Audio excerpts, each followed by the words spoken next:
Welcome to the Green Alliance podcast. We are the charity and think tank dedicated to achieving ambitious leadership for the environment. I'm Emily Carr, Policy Advisor at Green Alliance. Last week was a big moment for digital inclusion in the UK. The government launched a new IT reuse charter aimed at getting more phones, tablets and laptops into the hands of people who need them. It's one of the first tangible steps from the Digital Inclusion Action Plan announced earlier this year, and a really welcome sign that action's starting to follow ambition. Why does this matter? Well, millions of people across the UK are still digitally excluded, lacking access to the devices, internet connection and skills they need to participate in everyday life. At the same time, we're facing a growing e-waste problem, with usable technology often ending up in the bin rather than being reused.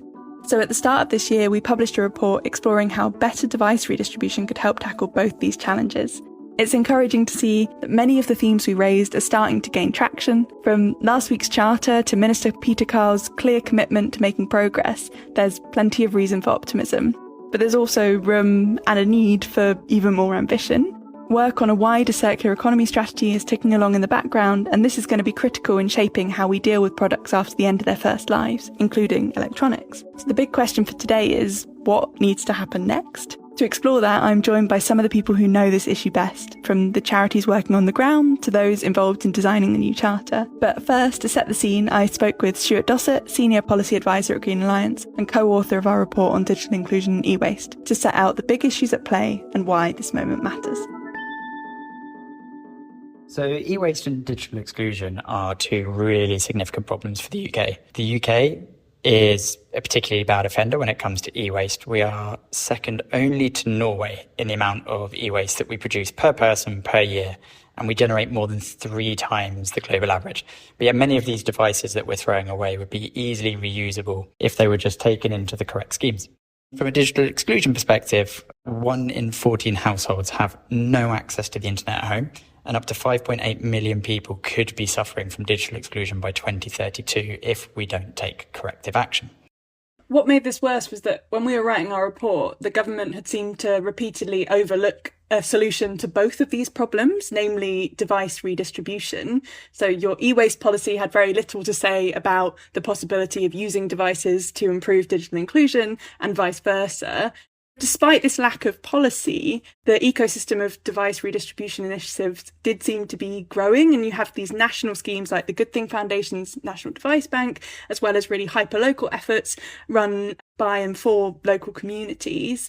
Yeah, so through talking to all of these organisations, I guess some of the biggest barriers that we found to their ability to scale up their efforts and to help people move out of digital exclusion was really around an insufficient supply of usable devices. But as I mentioned before, and what we found is that there are so many devices out there that could be used, reused, and got into the hands of these people. For example, there is a charity called the National Device Bank that currently only receives enough devices to be able to meet 1/5 of the demand that it gets from people who are suffering from digital exclusion because they don't have a device at home that they can use. Through those conversations, we found that this supply gap is probably underpinned by 3 main factors. So the first is just that there is not sufficient incentive for devices to be donated to these charities. So in particular with businesses, it's often incredibly reliant on a single motivated individual to change the practice within a business and get that business donating devices once they are finished with them, be it their laptops or their mobile phones, rather than sending those devices off to be recycled. The second factor is around sort of poor quality or unusable devices are being donated, many of which can't be repaired.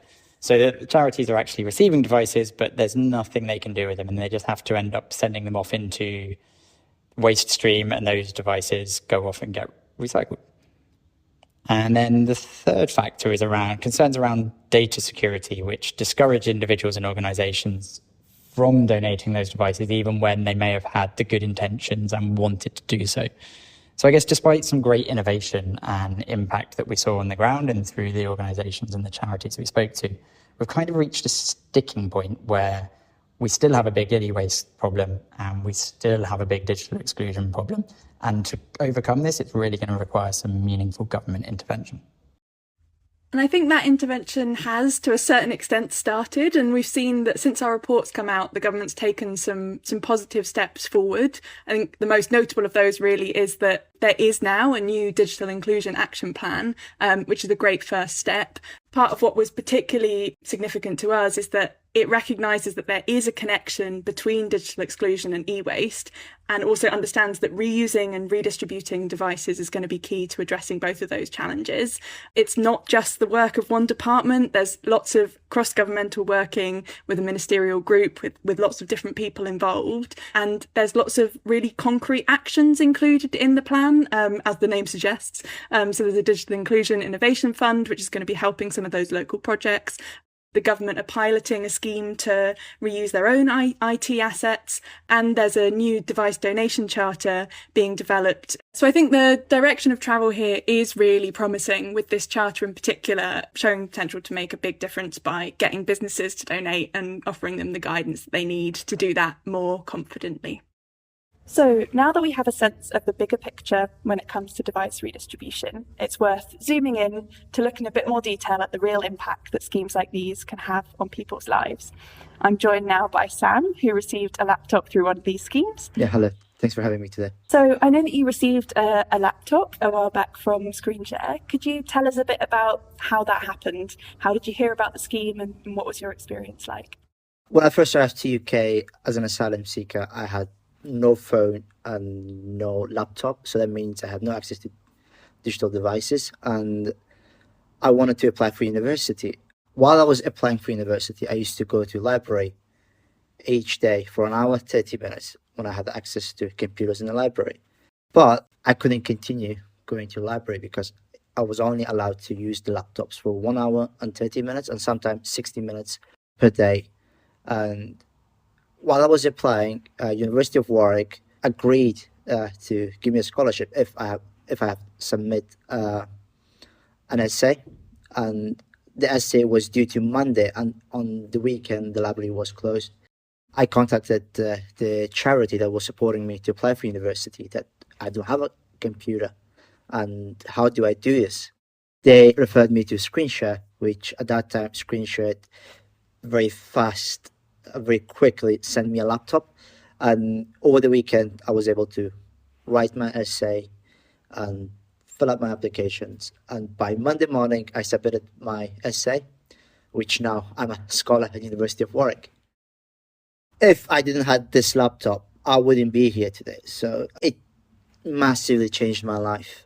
I started volunteering in Stockton Sin Advice, and I started helping other asylum seekers with my laptop to apply for university credit, and at the same time learned a lot. Something simple as watching a movie. I didn't have access to Netflix when I was home. Every night I just sat at home doing nothing, and when I got the laptop I could do research, I could help people and volunteer at the same time and study.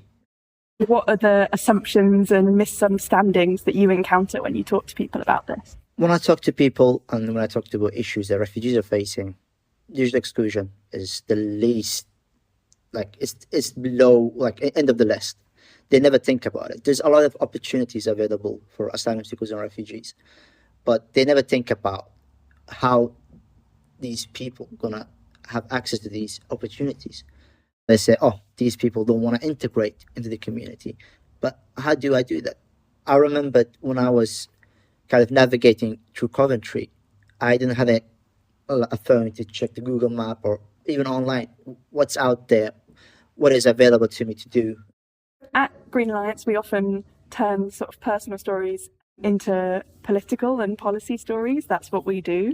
Our feeling is usually that it's government that needs to be doing more. But what do you think? Do you think policymakers and politicians need to be acting more on this issue? Yes, it would make a lot of difference in, for example, an asylum seeker's life. When you apply for asylum in UK, the application through Home Office is going to be online or through emails. How are you going to do this when you don't have access to a phone or a laptop? When Home Office requested a personal statement from me, I didn't have a computer, and I had to walk 2 hours, 40 minutes from the hotel where I was to Red Cross so I could get the computer and write down my personal statement. For a person who's going through a lot, it will make a huge difference if at that time, for example, if he could have submitted that personal statement through a letter, or at least there was some sort of technology available in that hotel for that person to kind of do that very quickly. But the whole asylum system is, in a way, it's designed that they automatically think that asylum seekers have access to a phone and a laptop. And I think that should be removed. When you see an asylum seeker, you should assume the worst, that they have access to nothing. While I was volunteering here in Warwick to help support asylum seekers to integrate into the community, the government shifted for personal identification to e-visa. A lot of asylum seekers, first of all, they didn't have access to computer and a phone to change the identification to e-visa. That at the same time, they didn't know how to apply. So digital education needs to be there, and the policies that we're going to enact for asylum seekers, the digital exclusion should be considered.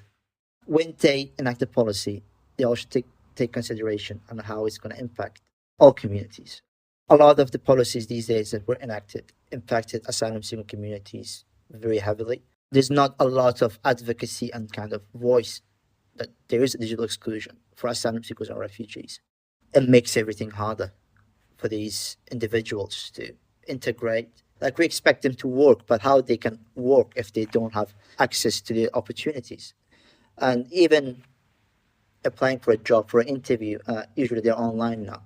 A lot of people that I've met while I was volunteering in Warwick, we found a lot of individuals who were so passionate about certain topics, or they wanted to apply to study engineering or medicine.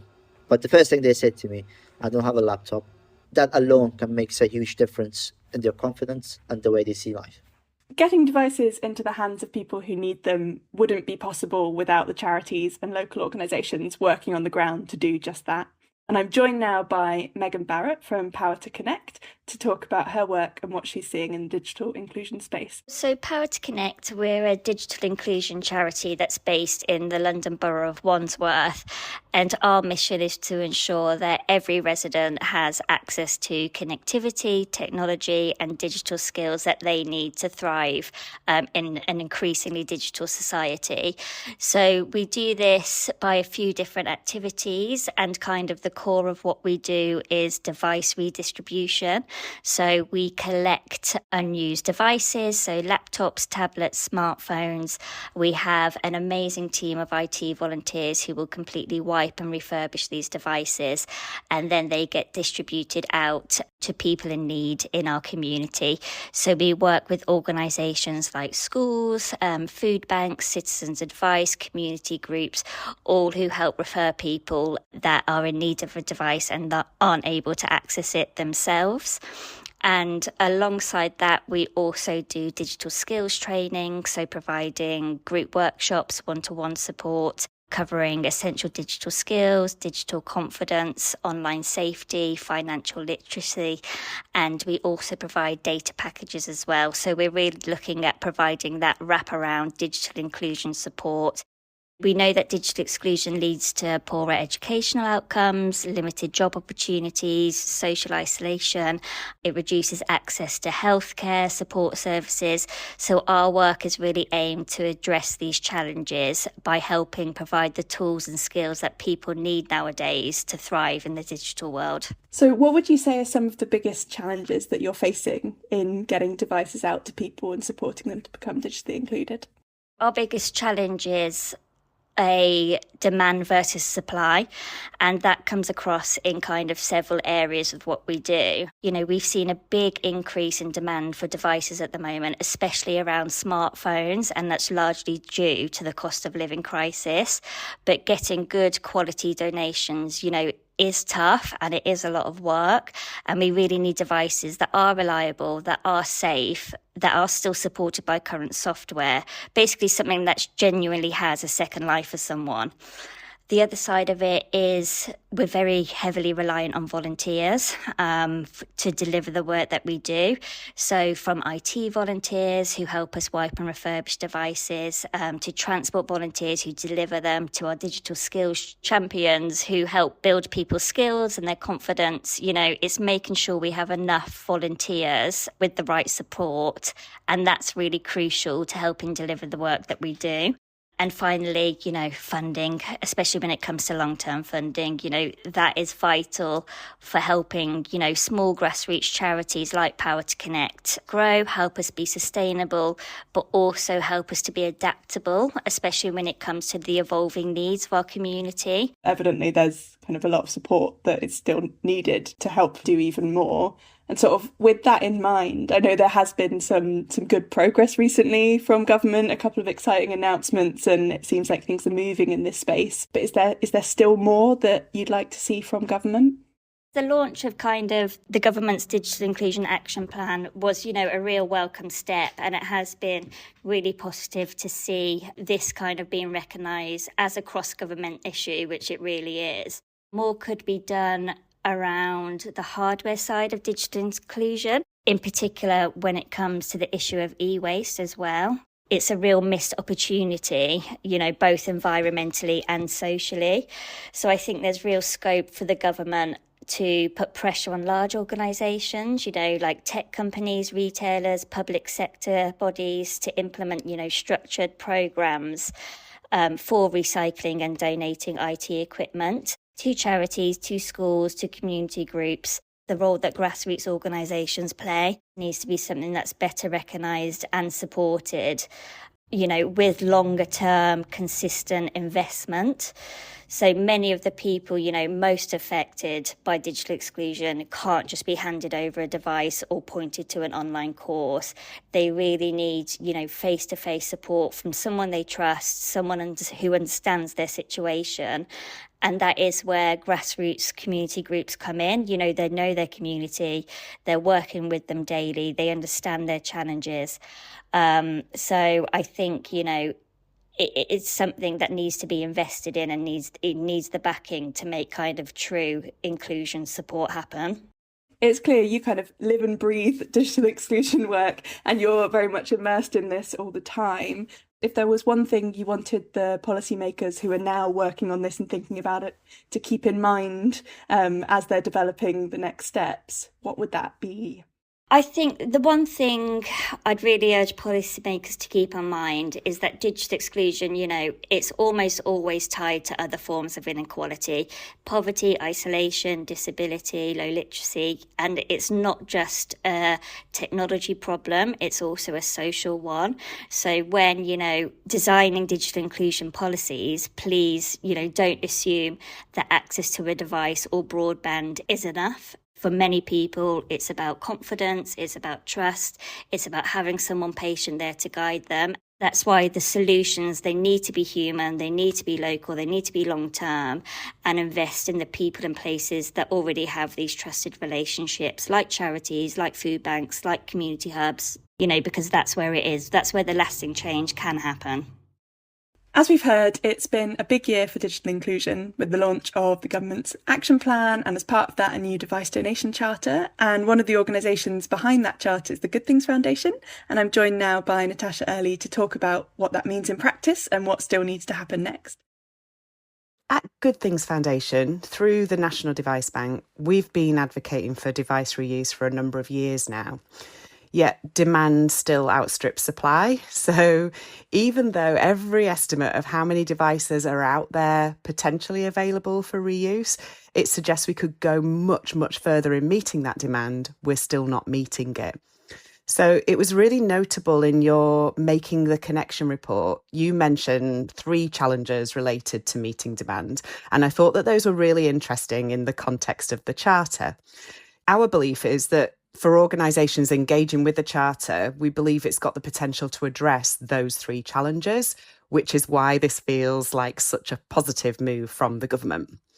So just to take those 3 challenges one by one, when it comes to incentives, The Charter provides that recognition of effort, and especially if that begins to be linked to procurement frameworks or organisations use it as a tool for reporting against their environmental and social reporting requirements. When it comes to quality, the Charter includes reporting of the number of devices that were ultimately suitable for reuse. Now, there's that saying, isn't there, that what gets measured gets managed. And so I really believe that the reporting creates that potential for analysis and that impetus to act in improve quality of devices that are made available for reuse. And then the final aspect, data security. We know from our experience with the National Device Bank that data security is one of the biggest concerns from organisations considering this. And what I think is great about the Charter is that there's an accompanying playbook that's been developed in partnership with DCIT, with Deloitte and with Vodafone UK and Good Things Foundation that addresses those questions of security among many other questions that get raised. But as case studies are shared from more organisations that have overcome those data security concerns, I think that will encourage other organisations to see and understand that they too can overcome those barriers. But the most valuable aspect of the Charter, from our perspective, is that it shifts that positioning of device donations out of ad hoc philanthropy. So it's not just about we'll do a donation here and there. The Charter is encouraging that embedding of device reuse within standard business practice. So by asking businesses that question, can we get more life out of this device and in a socially responsible way, it's offering a framework for building it into business as usual, which for us feels great. And then finally, for those organisations that are redistributing devices, it lends credibility to the concept of reuse, having the Charter setting out the quality standards and also that how-to guide lends that credibility to the concept of reuse. And so for redistributing organisations, I think this is going to come as a breath of fresh air and make them feel supported. So that is a very positive summary of what this Charter is going to bring.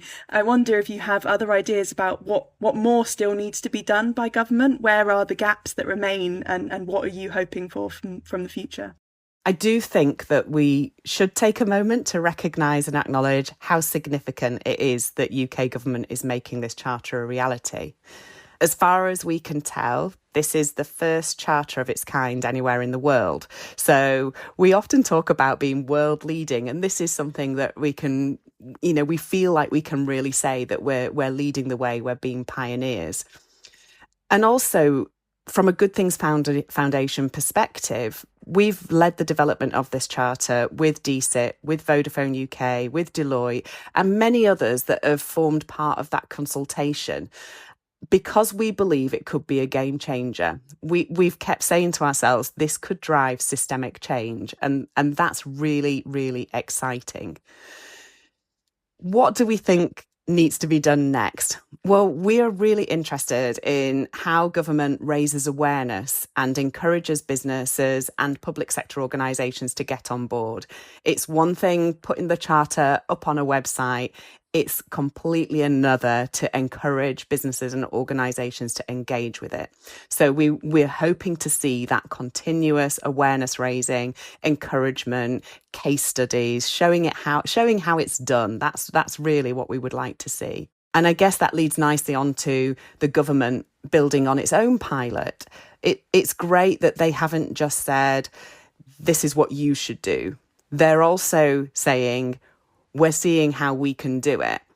And we're hopeful that in the same way that the Digital Inclusion Action Plan is across multiple government departments, that this pilot also takes hold and builds traction across other government departments. And then I guess the final thing is, how will government bake in digital inclusion and reuse of IT assets through things like the Crown Commercial Service Frameworks, through net zero priorities, and through its own departmental business as usual. We've talked about that, moving away from this being about donation and being about standard good practice.